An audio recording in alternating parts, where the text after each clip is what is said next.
El odio, la venganza, el resentimiento puesto en acción, la ira descontrolada ante un mal recibido, nos envenena, nos ata, nos esclaviza.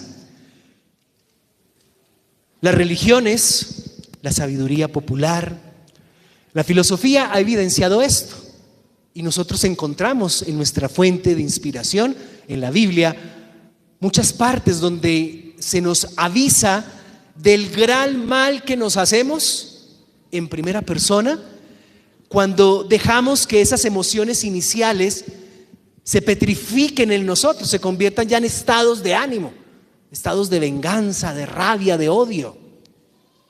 Y por eso el mayor bien que nos podemos hacer es perdonar, soltar, liberarnos de esa atadura.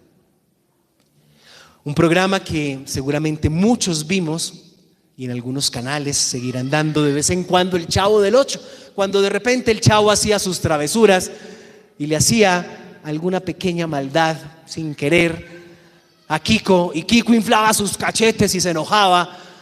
El Chavo le decía una frase popular pero muy sabia, le decía: la venganza nunca es buena, mata el alma y la envenena. La venganza nunca es buena, mata el alma y la envenena. Y esto es lo que el Señor hoy nos quiere advertir, de lo cual nos quiere curar o sanar, porque ¿cuántos de nosotros estamos aquí envenenados?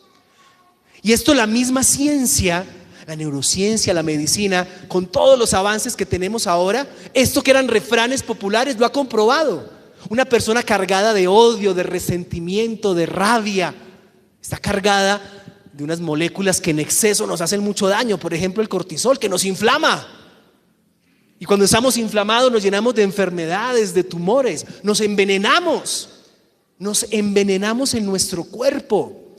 ¿Cuántas enfermedades que padecemos tienen como causa odios enquistados, rabias mal manejadas, envidias, venganzas que hemos cultivado y que hemos dejado que endurezcan nuestro corazón y que nos hacen mucho daño?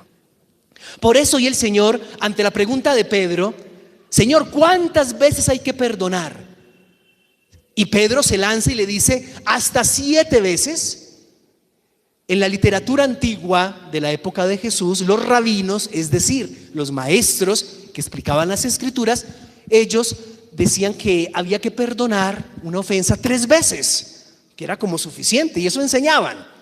Es más, digamos que esa mentalidad se nos quedó un poco en nuestra cultura occidental.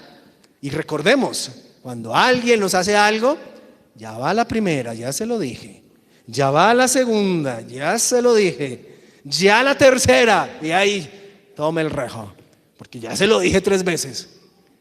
Pedro, un poco más optimista y queriendo sacar pecho, dice: Señor, hasta 7, porque 7 es como el número de la plenitud. Entonces 1, 2, ya va la sexta, ya la séptima, la octava, pues ya sí merece que ya no lo perdone.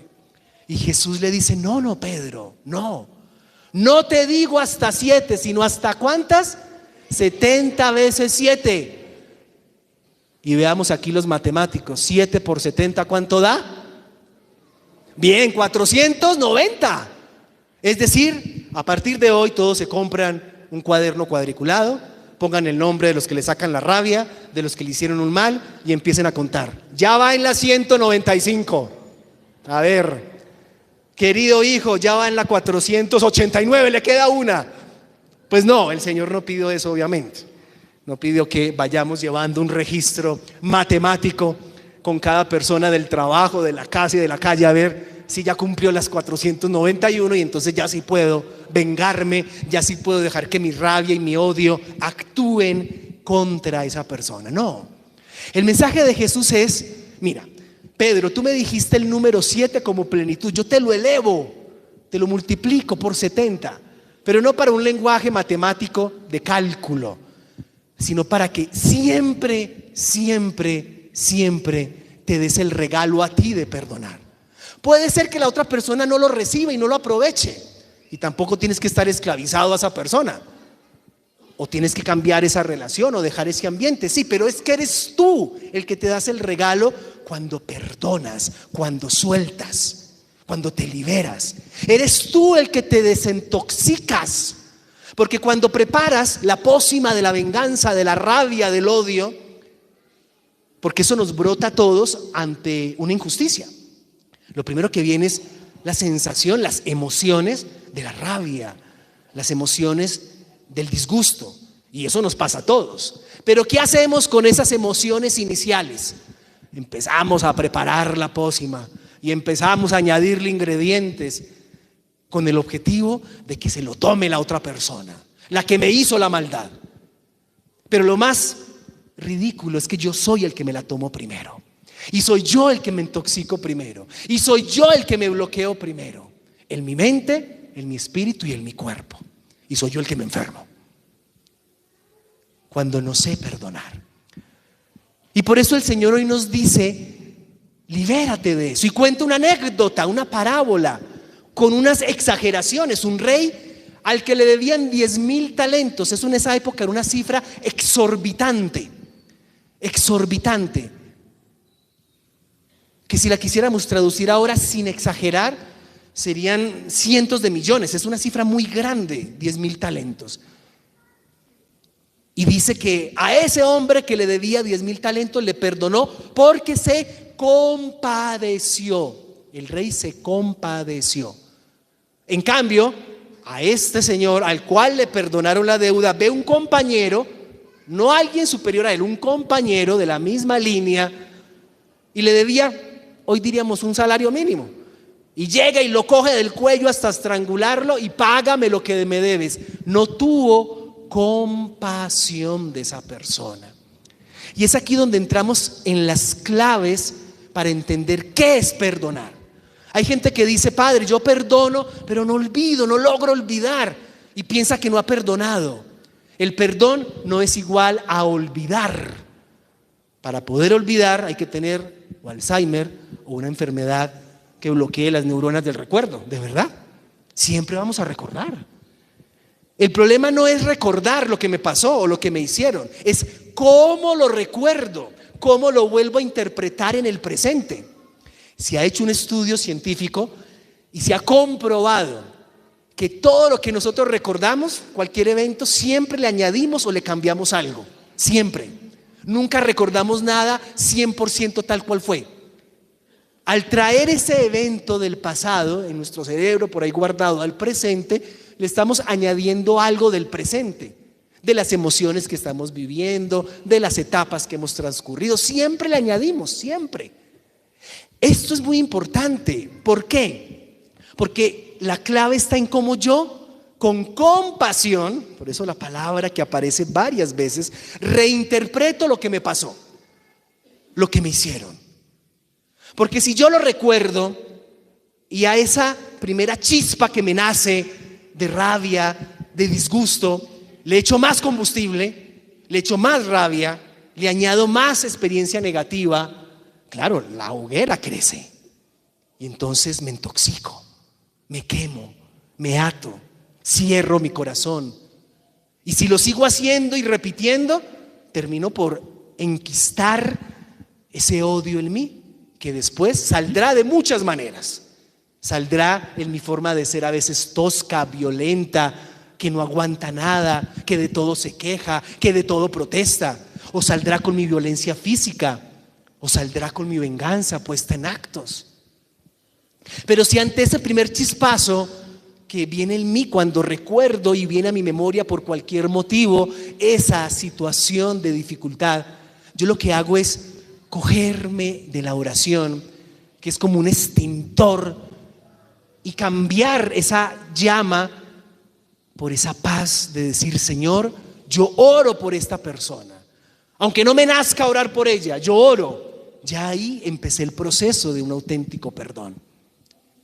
Cuando yo, fíjense en este ejercicio mental, me pongo en el lugar del que cometió el error, no para disculparlo, no para decirme absurdamente: no, es que eso no pasó. No, si pasó, pasó. En la anécdota, en la parábola, le debían 10,000 talentos. No fue un invento del rey, se los debían. y al otro le debían sus 100 denarios, se los debían. Pero las dos interpretaciones de esa deuda fueron distintas. El rey vio al que le debía con compasión, es decir, se puso en su lugar. Es muy bonita la etimología, es decir, el origen de la palabra compasión en español. Viene de padecer con alguien, es decir, ponerme en el puesto de alguien, ponerme en sus zapatos.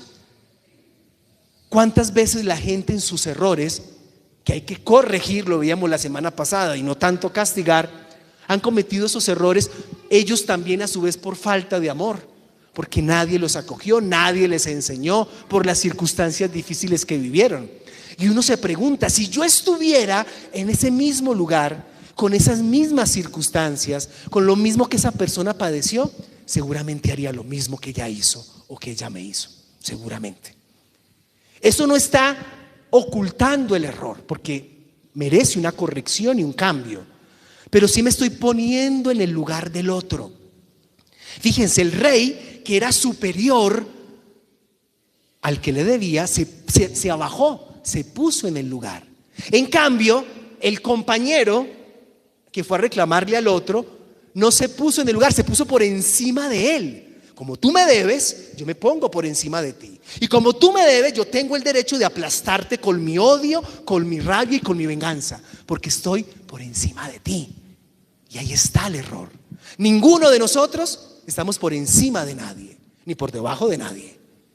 Todos tenemos la misma dignidad. Todos, como hijos e hijas de Dios, aunque cometamos errores, tenemos la misma dignidad. Cuando yo en mi mente me pongo por encima de otra persona, entonces quiero aplastarla, entonces quiero vengarme, porque me creo superior a esa persona por el mal que me ha hecho. Cuando yo me pongo en su lugar, me compadezco y busco cómo corregir con amor, yo mismo me voy liberando de esa carga. Porque cuando creo ponerme por encima de la otra persona, realmente lo que estoy haciendo es cargarme yo, encadenarme más, esclavizarme más de aquel peso con el cual creo que estoy por encima de esa persona, que es el peso de mi odio, de mi venganza, de mi rabia mal controlada. Hagámonos ese regalo, es lo que nos dice Jesús, y Él nos da la fuerza. Si nos conectamos con Él, si le decimos: Señor, ayúdame a ver a esta persona con tus ojos. Eso no significa que me olvide de lo que me hizo. Eso no significa que al inicio sienta la emoción, un poquito de la rabia o un mucho de la rabia. Es lo que yo hago con esa emoción negativa. ¿La alimento con cosas más negativas o la reinterpreto desde la compasión y suelto? Ojalá la persona acepte el perdón que le doy.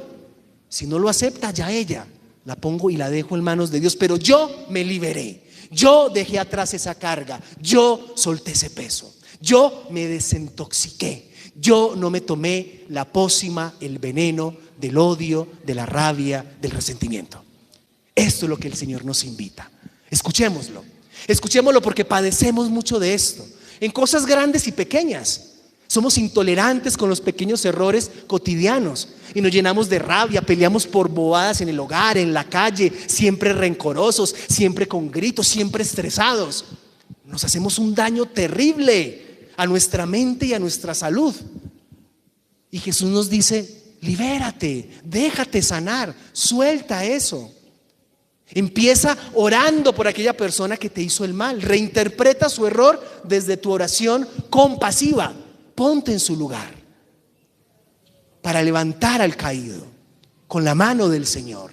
Préstale tu mano, préstale tus ojos al Señor para levantarlo. Eso fue lo que Dios hizo con nosotros. Por eso la parábola: el rey se abajó, se puso al lugar del súbdito.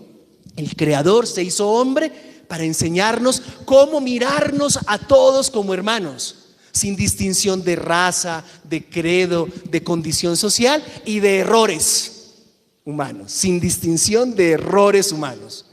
No porque tú cometiste tremendo error, eres menos que yo, no. Cuando yo piense así, empecé a hacerme daño, porque abrí la puerta a mi corazón para que después se bloquee el mismo con el odio, el resentimiento no controlado. Y entonces me intoxico. Y entonces vivo una vida amargada, vivo una vida de enfermedades, vivo una vida esclavizada al odio. Liberémonos pues y perdonemos de corazón al hermano. Que así sea.